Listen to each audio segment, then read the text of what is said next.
All welcome to village life style. ரொம்ப நாள் ஆச்சு லாங் வீடியோ போட்டு. இந்த வீடியோவில் நம்ம என்ன பார்க்க போகிறோம் பார்த்தீங்க அப்படின்னா, நெல் விதைக்கல்லேருந்து அறுவடை வரைக்கும் பார்த்திங்கன்னா நம்ம என்னெல்லாம் வேலைகள்லாம் பண்ணுவோம் அப்படின்னு சொல்லிட்டு இந்த வீடியோவில் பார்க்கலாம் வாங்க. பாருங்கள், நெல் வந்து பார்த்திங்க அப்படின்னா விவசாயம் பண்ணுறதே பார்த்திங்கன்னா ரொம்ப கஷ்டம்.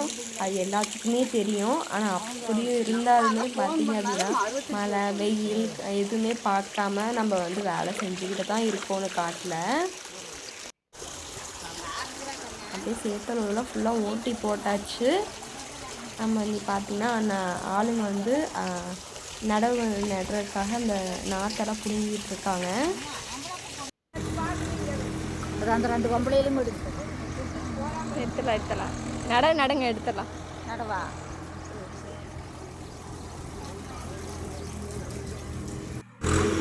இது மாதிரி பார்த்தீங்க அப்படின்னா ஃபுல்லாக உழவு ஓட்டி விட்டு இந்த கப்பை வச்சு இழுப்பாங்க இல்லையா, அதை தான் வந்து இழுத்துட்ருக்காங்க. அப்படியே பார்த்திங்கன்னா நாற்று வந்து நாம் தான் எடுத்து போடுற மாதிரி இருக்கும். அவங்க பார்த்திங்கன்னா ஃபுல்லாக நட்டுட்டே வந்துடுவாங்க. நட்டதுக்கப்புறம் 2 நாளைக்கு அதுக்கப்புறம் பார்த்திங்கன்னா தண்ணி வந்து ரெகுலராக நம்ம வந்து விட்டுட்டு இருக்கிற மாதிரி இருக்கும். நம்ம வந்து நெல்லுக்கெல்லாம் பார்த்திங்கன்னா ஃபுல்லாக ஸ்டாண்டிங் வாட்டர் தான். தண்ணி வந்து பார்த்திங்கன்னா எப்போயுமே வந்து நின்றுக்கிட்டு தான் இருக்கும். அதுக்கப்புறம் இது வந்து ஒரு 2 மந்த்துக்கு மேலே இருக்கும், 2.5 மந்த்துக்கு இருக்கும் கண்டிப்பாக. ஃபுல்லாக பார்த்திங்க அப்படின்னா அதெல்லாம் விளைச்சலுக்கு வந்துருச்சு. காட்டுறேன் பாருங்கள்.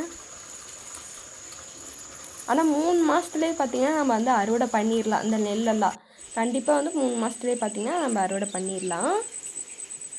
ஆனால் ஒன்று பார்த்திங்க அப்படின்னா நம்ம மயில் வந்து முடுக்கிற மாதிரி இருக்கும். மயில் கொக்கு இது மாதிரி பார்த்திங்கன்னா நம்ம முடுக்கிற மாதிரி இருக்கும். அதுக்கப்புறம் ஃபுல்லாக விளைச்சலுக்கு வந்ததுக்கப்புறம் பார்த்திங்கன்னா ஓரமெல்லாம் ஃபுல்லாக நாம் தான் அறுத்து போடணும். ஏன்னா ஓரமெல்லாம் பார்த்திங்கன்னா மிஷினால் அறுக்க முடியாதுங்க இல்லையா, அதனால் வந்து நாம் தான் வந்து அறுத்து போடுற மாதிரி இருக்கும். அப்படியே பாருங்கள், மிஷினுமே வந்துருச்சு. நாங்கள் வந்து 2 நாளைக்கு முன்னாடி கூப்பிட்டு சொல்லிட்டோம் நம்ம காடை அறுக்கணும் அப்படின்னு சொல்லிட்டு. அதுக்கு பார்த்திங்கன்னா ப்ரிப்பராக வந்துட்டாங்க. மத்தியானம் தான் பார்த்திங்கன்னா அறுத்தோம். மணி பார்த்திங்கன்னா ஒரு 1:30 மணிக்கு தான் ஸ்டார்ட் பண்ண கிட்டத்தட்ட 4:30க்குள்ள பார்த்திங்கன்னா ஃபுல்லாக அறுவடை பண்ணி முடிச்சாச்சு. வந்துட்டு அதுக்கப்புறம் பார்த்திங்க அப்படின்னா 2 ஏக்கராக கொஞ்சம் கம்மி தான் காடு இருந்தாலும் பார்த்திங்கன்னா நம்ம வந்து ஃபுல்லாகவே அறுவடை பண்ணியாச்சு.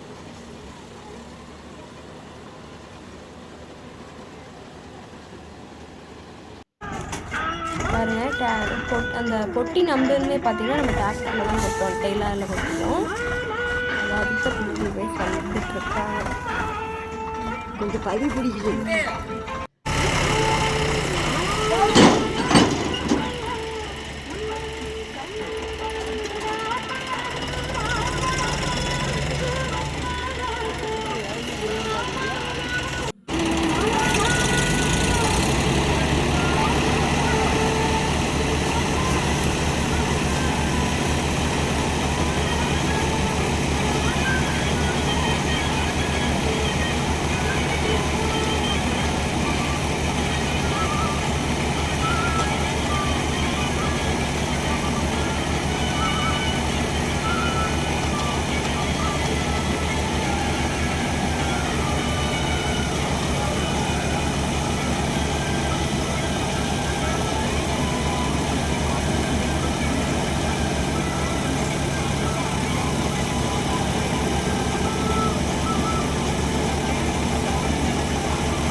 ஃபுல்லாக கொட்டி முடிச்சுட்டாங்க.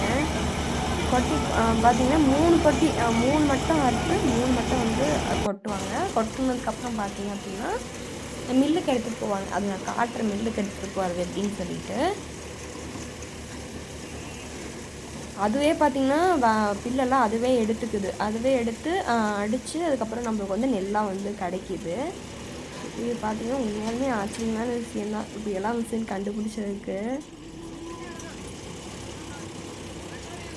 ஆனால் ஒவ்வொரு காடு பார்த்திங்கன்னா கீழே பார்த்திங்க அப்படின்னா ஈரம் இருந்தது ஓரளவுக்கு, நல்லாவே பார்த்திங்கன்னா இறங்குச்சு. அப்படியே பார்த்திங்கன்னா அறுத்துட்டாங்க. ரொம்ப இறங்கலை, ஓரளவுக்கு இறங்குச்சு. அப்படியே பார்த்திங்கன்னா நம்மளும் அறுத்துட்டோம். ஏன்னா இந்த வயலுக்கு பார்த்திங்கன்னா நம்ம செயின் மிஷின் தான் உள்ளே நினச்சிட்டு இருந்தோம். ஆனால் வந்து மிஷினே அறுத்து கொடுத்துருச்சு. கமிட்டியில் போய் பார்த்தோம்னா ஃபுல்லாக எல்லா பக்கம் குட்டானமாக கொட்டி வச்சுருக்குறாங்க. எங்கே கொட்டுறக்குமே இடம் இல்லை. எல்லா பக்கம் கொட்டி வச்சுருந்தாங்க. நம்மளுக்குனே ஒரு இடம் வந்து கிடச்சிது. சரி அந்த இடத்துல மட்டும் கொட்டிக்கலாம் அப்படின்னு சொல்லிட்டு அந்த இடத்துல மட்டும் நம்ம கொட்டிக்கிட்டோம். ஏன்னா இப்போ பார்த்தீங்க அப்படின்னா நெல் வந்து இப்போ இங்கே ஒரு குட்டான் கொட்டி வச்சுருந்தாங்கன்னா அடுத்திங்க பார்த்திங்கன்னா இன்னொரு குட்டான் கொட்டி வச்சுருப்பாங்க. அதில் பார்த்திங்கன்னா நெல் பார்த்திங்கன்னா மிங்கிள் ஆகி தான் ஒட்டி தான் இருக்கும். அதுக்கு நம்ம ஒன்றும் பண்ண முடியாது. ஏன்னா அவ்வளோக்கு இடம் கிடையாது. எத்தனை இடம் கொண்டு போனோம் பார்த்திங்கன்னா 2 ஏக்கராவது கொஞ்சம் கம்மி தான். இருந்தாலும் நம்மளுக்கு வந்து 2.5 டிப்பர் தான் அதிகபட்சமே பார்த்திங்கன்னா நம்மளுக்கு 2.5 டிப்பர் தான் வந்துச்சு. அதில் கொஞ்சம் 5 மூட்டை வந்து நம்ம வீட்டுக்கு வந்து நம்ம எடுத்து வச்சுக்கிட்டோம். ஏன்னா எப்பயுமே வீட்டுக்கு வந்து பார்த்திங்கன்னா மில்லிருந்து அரிசி நம்ம எடுக்க மாட்டோம். அவ்வளோதான் இந்த வீடியோ பிடிச்சிருந்தா மறக்காமல் லைக் பண்ணுங்கள், ஷேர் பண்ணுங்கள். இப்போ தான் நம்ம சேனல் ஃபஸ்ட் டைம் வரீங்க அப்படின்னா கீழே கலர் பட்டன் அமைத்தி சப்ஸ்கிரைப் பண்ணிக்கோங்க. தேங்க்ஸ் ஃபார் வாட்சிங்.